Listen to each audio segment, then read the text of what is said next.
വളരെ ഹെൽത്തി ആയിട്ടുള്ള ഇലക്കറിയാണ് താള്. നമ്മുടെ വയലിലും ചതുപ്പിലും ഒക്കെ സർവ്വസാധാരണമായി താള് കാണാറുണ്ട്.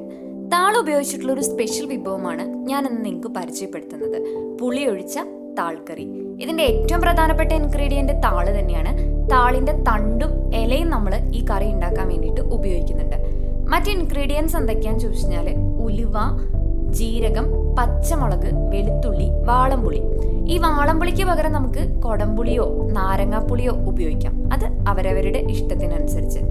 മറ്റ് ഇൻഗ്രീഡിയൻസ് എന്തൊക്കെയാന്ന് ചോദിച്ചാൽ മഞ്ഞൾപ്പൊടിയും ഉപ്പും 2 തണ്ട് കറിവേപ്പിലയുമാണ്. ഇനി ഇത് നമ്മൾ ആദ്യം താള് നന്നായി കഴുകിയ ശേഷം അരിഞ്ഞു വെക്കുന്നു. പച്ചമുളകും അരിഞ്ഞിട്ടുണ്ട്. വെളുത്തുള്ളിയും ജീരകവും ചേർത്ത് അരച്ച് വെക്കുക. പുളി നന്നായി പിഴിഞ്ഞ് ആ വെള്ളം എടുത്തു വെക്കുക.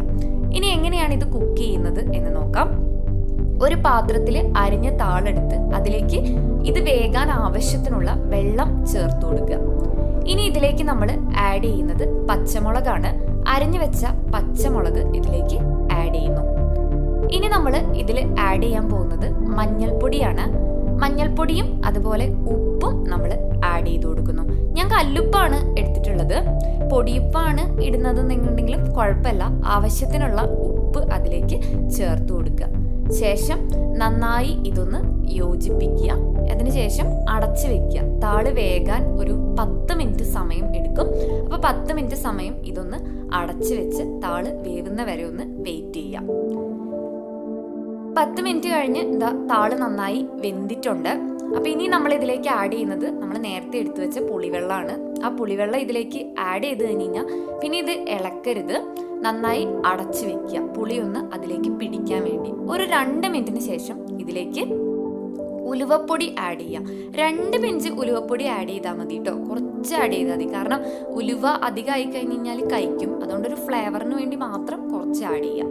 ഇനി ഇതിലേക്ക് നമ്മൾ ആഡ് ചെയ്യുന്നത് നമ്മൾ നേരത്തെ എടുത്തു വെച്ച അരപ്പ്, അതായത് വെളുത്തുള്ളിയും ജീരകവും കൂടി നമ്മൾ അരച്ച് വെച്ച ആ അരപ്പ് ഇതിലേക്ക് ആഡ് ചെയ്ത് കൊടുക്കുക. ഇനി നമുക്ക് ആഡ് ചെയ്യാനുള്ള ഒരേ ഒരു ഇൻഗ്രീഡിയൻറ്റ് കറിവേപ്പിലയാണ്. കറിവേപ്പിലയും കൂടി അതിലേക്ക് ഇട്ട് കൊടുക്കുക. ഇപ്പം നമ്മൾ എല്ലാ ഇൻഗ്രീഡിയൻസും ഇതിലേക്ക് ആഡ് ചെയ്തിട്ടുണ്ട്. അപ്പോൾ ഇതെല്ലാം കൂടി ഒന്ന് പിടിച്ച് ആ ഒരു മണമൊക്കെ വരുന്നതിന് വേണ്ടി ഒരു 2 മിനിറ്റ് നേരം ഒന്ന് അടച്ച് വെക്കുക. ഇപ്പം നമ്മുടെ താള് കറി അടച്ച് വെച്ചിട്ടുണ്ട്. താള് കറി നമ്മുടെ ഏകദേശം റെഡി ആയിട്ടുണ്ട്. നമ്മുടെ താൾക്കറി, പുളി ഒഴിച്ച താൾക്കറി ഇവിടെ റെഡി ആയിട്ടുണ്ട്. വളരെ ഹെൽത്തി ആയിട്ടുള്ള ഡിഷാണ്, വളരെ ടേസ്റ്റി ആയിട്ടുള്ള ഡിഷാണ്.